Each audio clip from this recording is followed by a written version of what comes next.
How to get refund on a Game Pass in Roblox. So first of all, you need to log into your account. Then you need to go to the support page. After this slash, just delete the home and write support, and you will redirect to the support page. Right here, you need to fill your name, your email address, confirm your email address. So right here, you need to select your device. I'm playing Roblox on PC, so I'll choose PC. You need to select the category. In this case, it's purchases using Robux.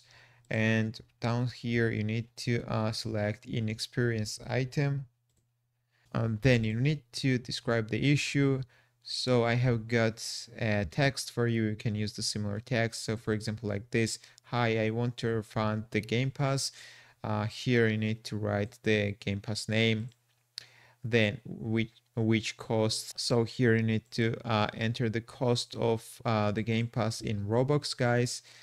And I bought this recently and don't need any more.